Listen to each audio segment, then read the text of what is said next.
बन्नी चाओ home delivery episode number 37। अब तक आपने देखा युवान बन्नी को बचाने बन्नी के घर जाता है और बन्नी को बचाने के लिए वो बन्नी के घर के बाहर आग लगा देता है और कुछ लोगों को इकट्ठा करता है और वो बुलाता है। युवान बन्नी को बचा लेता है और आगे बन्नी को पता चलता है कि युवान को बहुत तेज़ बुखार लगी है। बन्नी डॉक्टर को बुलाती है। इधर माननी मायरा को कॉल करती है और पूछती है कि तुम दोनों कहाँ हो। मायरा बताती है कि युवान भैया की तबीयत ख़राब हो गई थी जिसकी वजह से हम बन्नी के घर पे आए हैं, पर हमने डॉक्टर को बुलाया है, वो आते ही होंगे युवान भैया को देखने के लिए।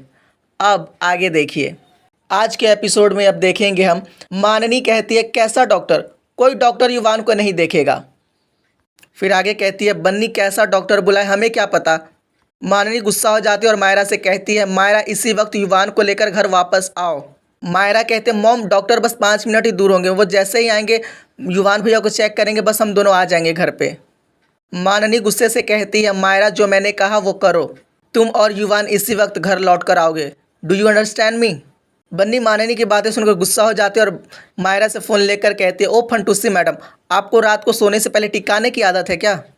यहाँ आपके बेटे को 104 डिग्री बुखार है, पूरा शरीर तप रहा है उसका, और आप बोल रहे हो कि उसको घर वापस लाना है, बाहर ले जाओगे इतने बुखार में उसको। बन्नी माननी से कहती है अब ना आप मेरी बात सुनो, युवान को मेरे ही घर पे उसे ठीक किया जाएगा।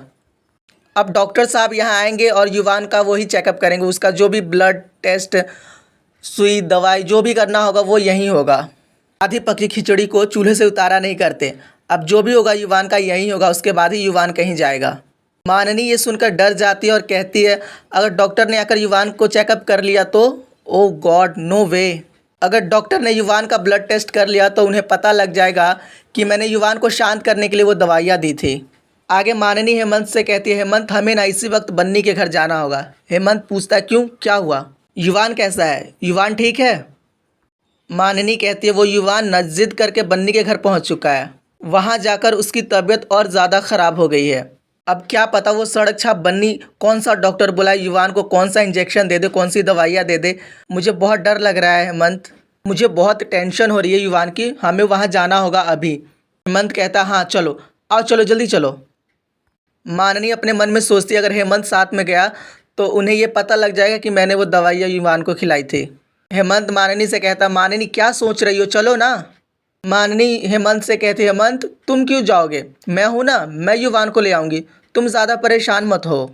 हेमंत कहता है कैसी बातें कर रही हो माननी, हमारे बेटे का तबीयत ख़राब है, हमें नहीं पता कि उसकी तबीयत कितनी ज़्यादा ख़राब है, और तुम कह रही हो कि मैं युवान को लेने ना चलूँ। माननी तुम कुछ छुपा रही हो मुझसे। माननी कहती है नहीं हेमंत। हेमंत कहता साफ साफ बताओ युवान की तबीयत ज़्यादा ख़राब तो नहीं है ना, बोलो ना माननी। माननी कहती वो मुझे कैसे पता होगा हेमंत, वो तो वहाँ जाकर ही पता लगेगा ना। मैं वहाँ जाती हूँ, आप यहाँ आराम कीजिए, ट्रस्ट मी, मैं युवान को सही सलामत घर पे ले आऊँगी। हेमंत कहता हाँ ये सही रहेगा, तुम जाओ, मैं यही रहता हूँ, मैं घर पे आराम करता हूँ, मेरा बेटा बीमार है, उसे कुछ भी हो जाए मुझे क्या फ़र्क पड़ता है। माननी कहती ऐसी बात नहीं है हेमंत। हेमंत कहता और क्या बोलूँ माननी मैं। हेमंत माननी से कहता तैयार हो जाओ, और वो अपने ड्राइवर रवि को कॉल करता है और कहता है रवि गाड़ी निकाल। आगे माननी नियति से कहती है जाके विराज को उठाओ, उसकी ज़रूरत पड़ेगी वहाँ पे। इधर दूसरी तरफ दिखाते हैं बन्नी युवान का बुखार उतारने के लिए ठंडे पानी की पट्टी करती है। युवान पूछता है कितना हुआ, बन्नी कहती है 102। बन्नी कहती है शंभू जी कुछ करते करते 1-2 डिग्री तो कम हुआ। युवान बन्नी से कहता है बन्नी युवान ना कुछ कहना चाह रहा था, मैं बताऊं क्या कहना चाह रहा था। बन्नी कहती है क्या। युवान बन्नी से कहता बन्नी तुम ना मुझे कुल्फ़ी खिला दो, अगर ठंडी ठंडी चीज़ अंदर जाएगी ना तो मैं अंदर से बिल्कुल ठंडा हो जाऊंगा और बुखार और कम हो जाएगा, बिल्कुल 100 हो जाएगा। बन्नी युवान से कहती है बारिश में भीगे भुट्टे की तरह मुरझाए पड़े हो और तुम्हें मस्ती सूझ रही है, दिमाग चल रहा है ना तुम्हारा। आगे बन्नी पानी साइड में रख रही होती है, तभी उससे सिंदूर का डब्बा नीचे गिर जाता है। बन्नी कहती है अरे मामी सा के सिंदूर का डब्बा नीचे गिर गया, अब देखना सुबह सुबह ना मामी मुझे बहुत डांटेंगी। बन्नी सिंदूर उठा रही होती है, तब युवान बन्नी से पूछता है बन्नी वैसे ये सिंदूर क्या होता है। बन्नी कहती है सिंदूर। युवान सिंदूर ना एक बहुत ही पवित्र चीज़ होती है। युवान कहता अच्छा। बन्नी आगे कहती है पूजा में हम इसे माथे पर लगाते हैं और औरतें इससे अपनी मांग भरती है। आगे युवान बन्नी से कहता बन्नी तो तुम भी तो औरत हो ना, तो तुम क्यों नहीं ऐसे सिंदूर लगाती हो। बन्नी कहती है मैं। युवान कहता हाँ। बन्नी कहती है मैं अभी नहीं लगा सकती ना। युवान कहता है क्यों? अच्छा, बालों की वजह से ना, तुम्हारे बाल खराब हो जाएंगे इसलिए नहीं लगाती हो। बन्नी कहती है ना बाबा, ये बात नहीं है। युवान कहता है तो क्या बात है बन्नी, तुम भी तो लड़की हो ना, जैसे बाकी सब लड़कियां लड़की वाले कपड़े पहनते हैं तो तुम भी पहनती हो, और कान में लगाती है ना लड़कियां झुमके, वो तो तुम भी लगाती हो। बाकी लड़कियों की तरह तुम भी ऐसे कचर कचर कचर कचर बातें करती हो। बन्नी कहती है अच्छा। युवान कहता है मेरा मतलब अच्छी वाली, तुम तो अच्छी वाली बातें करती हो ना। पर करती तो हो ना बन्नी, फिर तुम सिंदूर क्यों नहीं लगाती? बन्नी कहती है युवान, ये जो सिंदूर है ना, ये सिर्फ वही लड़कियां लगाती है जिसकी शादी हो जाती है। बन्नी आगे युवान को कहती है अब देखो, शादी में फेरों के बाद जो लड़की के होने वाले पति होते हैं, तो वो लड़का अपने होने वाली पत्नी को उसके मांग में सिंदूर भरता है। और ये जो सिंदूर है ना, एक शादीशुदा लड़की की पहचान होती है। और तुम्हें पता है युवान, पुराने ज़माने के लोग तो कहते थे पत्नी के मांग की सिंदूर जितना गाढ़ा होता है, पति की उम्र उतनी लंबी होती है। युवान कहता अच्छा, फिर तो बन्नी पति लोगों को भी ऐसे सिंदूर लगाना चाहिए ना, बिल्कुल गाढ़ा, ताकि उनकी पत्नियों का भी उम्र बिल्कुल लंबा हो जाए, बिल्कुल लंबा। बन्नी हंसती है और कहती है काश ऐसा ही होता, पति और पत्नी दोनों एक ही पायदान पे खड़े हो सकते, बराबरी का हक और बराबरी का धर्म निभाते। पर ये तो रीत नहीं है ना, ये तो सिर्फ औरतें ही मानती हैं और औरतें ही करती हैं। और ये जो रीत है ना, इस रीत से जब लड़का लड़की के मांग में सिंदूर भरता है ना, तो वो दोनों कभी ना टूटने वाले एक रिश्ते में हमेशा के लिए बंध जाते हैं और हमेशा साथ रहते हैं, सिर्फ इस जन्म के लिए नहीं, अगले कई जन्मों के लिए। बन्नी की बातें सुनकर युवान बन्नी की तरफ देखने लगता है।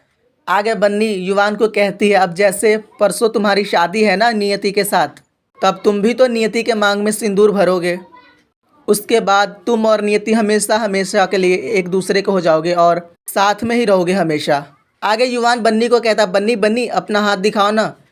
बन्नी कहती है क्या देखोगे इसमें, इसमें तो लकीरें ही कम हैं, कभी सब्जी काटते काटते कटी हुई निशाने, तो कभी तलते सेकते जली हुई निशाने। युवान कहता नहीं नहीं वो नहीं बन्नी, तुम्हारे हाथ ना लाल है लाल। बन्नी कहती है कौन सा वाला लाल, टमाटर वाला लाल या सेब वाला लाल? युवान मुस्कुराता और कहता है नहीं नहीं नहीं, टमाटर वाले लाल है और ना ही सेब वाले लाल है, तुम्हारे हाथ ना बिल्कुल कमल वाले लाल हैं। वो कमल होते हैं ना बन्नी, बिल्कुल वैसे ही तुम्हारे हाथ लग रहे हैं। तुम्हें पता है बन्नी, मैंने तो उसे टच भी किया है। युवान बन्नी का हाथ लेता और कहता है बन्नी ऐसे करो ऐसे। आगे बन्नी युवान से कहती है ऐसी प्यारी प्यारी बातें तुम्हें सिखाई किसने है? युवान कहता सिखाई नहीं है बन्नी, सुनाई है, सुनाई, दादू ने सुनाई है। आगे युवान बन्नी को कहता है तुम्हें पता है बन्नी, जब मैं थोड़ा और छोटा था ना, तो दादू मुझे वहाँ लेकर जाते थे, सत्संग में लेकर जाते थे दादू मुझे। वहाँ पे एक दाढ़ी वाले अंकल होते थे, तो वो ना ऐसे ऐसे कहानी बताते थे। वो बताते थे कि कैसे एक बार कृष्ण भगवान अपनी फ्रेंड, क्या नाम है उनका, तभी बन्नी कहती है राधा। युवान कहता हाँ राधा, राधा को ना उन्होंने ऐसे कहा था कि राधा तुम्हारे हाथ कितने सुंदर है, तुम्हारे हाथ बिल्कुल कमल के फूल की तरह है। तुम्हें पता है फिर राधा ने क्या किया था? बन्नी पूछती है क्या? युवान कहता है राधा ने ना कृष्ण जी की उनकी फेवरेट चीज़ दी थी। युवान कहता वो क्या होता है? वो वाइट वाइट होता है ना, ठंडा ठंडा होता है, ऐसे खाते हैं, उसे क्या कहते हैं? आखन आखन। बन्नी कहती मक्खन। युवान कहता हाँ हाँ मक्खन मक्खन। राधा जी ने कृष्ण जी को उनका फेवरेट मक्खन दिया था, ठंडा ठंडा। आगे बन्नी कहती अच्छा तो तुमने मेरी हाथों को कमल इसलिए कहा ताकि मैं तुम्हें ठंडी ठंडी कुल्फ़ी दूँ? युवान कहता बन्नी पता नहीं, राधा ने तो दिया था, बन्नी का पता नहीं। बन्नी युवान को कहती है गरम गरम चाटा ना दूँ? कुछ नहीं मिलने वाला तुम्हें, एकदम चुप। तभी मायरा आती है और कहती है बन्नी बन्नी डॉक्टर आ गए। बन्नी कहती है आइए डॉक्टर साहब। बन्नी कहती है बहुत तेज़ बुखार है युवान को डॉक्टर साहब। युवान डॉक्टर से कहता है आप इंजेक्शन तो नहीं लगाओगे ना? डॉक्टर कहता है नहीं, बस चेक करेंगे सिर्फ। आगे दिखाते हैं हेमंत, माननी और विराज बन्नी के घर आते हैं, पर रास्ते में काम चल रहा होता है इसलिए वो गाड़ी वहीं पर रोक देते हैं। माननी घबराई हुई रहती है और वहाँ के लोगों को देखकर और ज़्यादा घबरा जाती है और कीचड़ पे उसका पैर पड़ जाता है। हेमंत दौड़ के माननी के पास जाता है और कहता है माननी। विराज कहता है ओ माय पूप, मैं अभी पानी लेकर आता हूँ। विराज पानी लेने चला जाता है। हेमंत आगे माननी को कहता है आई एम सॉरी माननी, मायरा ने हमें कहा था इसके आगे अब हमें पैदल ही जाना होगा। माननी बहुत ही ज़्यादा घबराई हुई होती है। हेमंत कहता है ए माननी क्या हुआ? माननी हेमंत से कहती है तुम जानते हो ना हेमंत, ऐसी सब गरीबी देखकर मेरा मन बहुत घबराता है। हेमंत माननी को कहता नहीं नहीं नहीं माननी, क्यों सोचती हो तुम उस सब के बारे में। जो कुछ भी तुम्हारे साथ हुआ तुम्हारा बीता हुआ कल था माननी, और तुमने ऐसी कोई गरीबी नहीं देखी थी माननी। वो एक हादसा था। आगे माननी हेमंत को कहती है लेकिन वो एक ऐसा हादसा था हेमंत जिसके सायरन की गूंज अभी भी मेरे दिमाग में गूंजती है। पर लेकिन वो मुझे हमेशा अलर्ट रखता है कि मुझे हारना नहीं है, हमेशा जीतना है। लेकिन हेमंत अभी हमें युवान को देखना है ना, चलो। आगे हेमंत माननी और विराज बन्नी के घर पे आते हैं। मायरा दरवाज़ा खोलती है। हेमंत मायरा से कहता है मायरा तुम्हें तो मैं बाद में देखूंगा, युवान कहाँ है। मायरा कहती वो अंदर है। हेमंत और माननी युवान को देखने अंदर चले जाते हैं। आगे विराज मायरा को कहता है वेलकम टू द पार्टी। आज पता है मेरे अलावा पहली बार किसी और को डांट पड़ेगी, टू मच फन। आगे दिखाते हैं डॉक्टर बन्नी से कहता है बुखार तो तेज है ही, लेकिन इसके अलावा चिंता की बात भी है। तभी हेमंत माननी वहाँ आते और माननी डॉक्टर को कहती है thank you so much doctor, लेकिन हम युवान को अभी यहाँ से ले जाने आए हैं। डॉक्टर कहता है पर इसे बुखार है। और तभी माननी कहती है जानते हैं डॉक्टर लेकिन हम युवान को best of the best doctor से दिखाना चाहते हैं, आपसे ज़्यादा हमें अपने बेटे की चिंता है। तभी बन्नी माननी को कहती है शायद आपको अंदाज़ा नहीं है कि आप किससे बात कर रही हैं, ये हैं डॉक्टर अनुभव देसाई, बहुत बड़े डॉक्टर हैं ये। माननी बन्नी से कहती है तुम ना बीच में बोलना। तभी हेमंत रोकता है और कहता है एक्सक्यूज़ मी माननी। हेमंत डॉक्टर से कहता है डॉक्टर आर यू द अनुभव देसाई। डॉक्टर कहता है यस। हेमंत कहता है so nice to meet you doctor. I mean stem cells पर जो आपकी रिसर्च है सारी दुनिया उसकी तारीफ़ कर रही है। आगे माननी डॉक्टर को कहती है आई एम सॉरी डॉक्टर, लेकिन आप इतने बड़े डॉक्टर हैं तो आप यहाँ क्या कर रहे हैं। तभी डॉक्टर माननी को कहता है तो आपको इससे प्रॉब्लम है कि आपको देखने वाले डॉक्टर का नाम छोटा है या बड़ा है। तभी माननी कहती है ऑफ कोर्स नॉट। हेमंत कहता है नहीं डॉक्टर ऐसी बात नहीं है। तभी डॉक्टर कहता है वेल मैं आपको बता दूं मैं सिर्फ़ और सिर्फ बन्नी के लिए आया हूँ यहाँ। मेरे पापा ने अपनी बीमारी में खाना पीना सब छोड़ दिया था, तो फिर बन्नी उनके लिए खाना लेकर आती थी और मेरे पापा ने वो खाना बहुत शौक़ से खाना शुरू कर दिया। तो ऐसा है अगर बन्नी मुझे आधी रात को भी कहीं आने के लिए कहेगी ना तो मैं वहाँ पहुँचूँगा, और वो भी कन्फर्म। आगे डॉक्टर माननी से पूछता है वैसे आप इन्हें कौन सी मेडिकेशन दे रहे हैं। माननी डॉक्टर की बातें सुनकर घबरा जाती है। हेमंत कहता है डॉक्टर एक्चुअली युवान की पूरी देखभाल मेरी वाइफ माननी ही करती है। माननी कहती है हाँ यस ऑफ कोर्स। वो अपना फ़ोन चेक करती है। वो अपने फ़ोन में डॉक्टर को कुछ दिखाती है। डॉक्टर माननी के फ़ोन में देखता है और कहता है आर यू श्योर आप युवान को यही मेडिकेशंस दे रही हैं। माननी कहती है of course doctor I am very sure. तभी डॉक्टर आगे कहता है लेकिन युवान की हालत देखकर ऐसा लगता है कि जैसे इसने कुछ गलत खा लिया हो या फिर कोई ऐसी दवाई खाई है जिससे इन्हें रिएक्शन हो गया है। ये सुनकर माननी घबरा जाती है। आगे डॉक्टर कहता है देखिए हमें युवान का ब्लड टेस्ट करना होगा, वो भी इमीडिएटली, और इसके अलावा हमें इनके कुछ और टेस्ट भी करने होंगे, मैं लिख देता हूँ।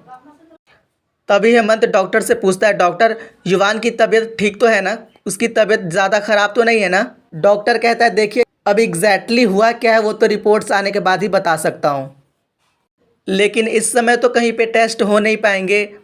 मैं ऐसा करता हूँ मैं अपने बॉय प्रभु को ब्लड सैंपल कलेक्ट करने के लिए बोल देता हूँ और हम मॉर्निंग में फर्स्ट थिंग इनके सारे टेस्ट करवा लेंगे। हेमंत कहता है जी। आगे बन्नी डॉक्टर से कहती है आपका बहुत बहुत धन्यवाद डॉक्टर साहब।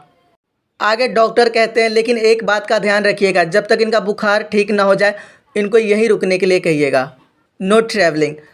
तभी माननी कहती व्हाट, मेरा मतलब है यहाँ कैसे रखेंगे युवान को। Look at the house Hemant, कितना अनकंफर्टेबल बेड, इतनी गर्मी, यहाँ एसी नहीं है और युवान को एसी की आदत है ना, तो इसीलिए मैं बोल रही थी घर ले चलते हैं युवान को। तभी डॉक्टर कहता है देखिए इस समय गर्मी और एसी इज़ नॉट इम्पॉर्टेंट। इस समय सबसे ज़्यादा इम्पॉर्टेंट है कि उन्हें किसी भी तरह का एग्जेशन ना हो। मैंने दवाई दे दी है, इनका बुखार कम हो जाएगा, लेकिन आप फिर भी ठंडे पानी का पटिया इनके सर पे लगाते रहिएगा। आगे डॉक्टर हेमंत को कहता है आई होप आप समझेंगे कि जब तक युवान का बुखार ठीक नहीं हो जाता उन्हें यहीं रुकने दें आप। हेमंत कहता है जी doctor, thank you once again. आगे माननी मायरा को कहती है मायरा 2 मिनट बाहर आना, कुछ बात करनी है तुमसे। आगे दिखाते हैं माननी मायरा पे गुस्सा होती है और कहती है झूठ कहा तुमने मुझसे। वो घर में तुमने क्या बोला था कि तुम अपने भाई के साथ छुपन छुपाई खेलने जा रही हो, और तुम झूठ बोलकर युवान को ड्राइव पे लेकर गई, और वो भी कहाँ? बन्नी के घर में। सीरियसली? और सबसे बड़ी बात, अगर युवान कोई तमाशा कर देता तो क्या तुम हैंडल कर पाती? आंसर मी मायरा, क्या तुम उसे हैंडल करती? तुम इतनी लापरवाह कैसे हो सकती हो मायरा? तभी मायरा कहती है मॉम वो भैया। माननी कहती है व्हाट? मायरा कहती है मॉम भैया बन्नी के साथ बहुत खुश रहते हैं। माननी कहती है रियली? तो एक काम क्यों नहीं करती, तुम और तुम्हारे भैया इसी घर में शिफ्ट हो जाओ। आगे माननी मायरा से कहती है हालत देखिए इस घर की, देखो हमारे सर्वेंट के बाथरूम भी इस घर के कमरे से बेटर है। तभी मायरा कहती है ये सब बिखरा होने के लिए एक रीज़न है मॉम। माननी पूछती है क्या रीज़न है? आगे मायरा कहती है युवान भैया आज किसी हीरो की तरह बन्नी के जान को बचाया। माननी और हेमंत मायरा की बातें सुनकर हैरान रह जाते हैं और यहीं एपिसोड समाप्त हो जाता है। नेक्स्ट एपिसोड की पूरी अपडेट जानने के लिए आप हमारे टेलीग्राम चैनल को भी ज्वाइन कर सकते हैं, लिंक आपको डिस्क्रिप्शन में मिल जाएगा। और अगर आप हमारे चैनल पर नए हैं तो प्लीज़ हमारे यूट्यूब चैनल को सब्सक्राइब कीजिए और प्रेस कीजिए बेल आइकन।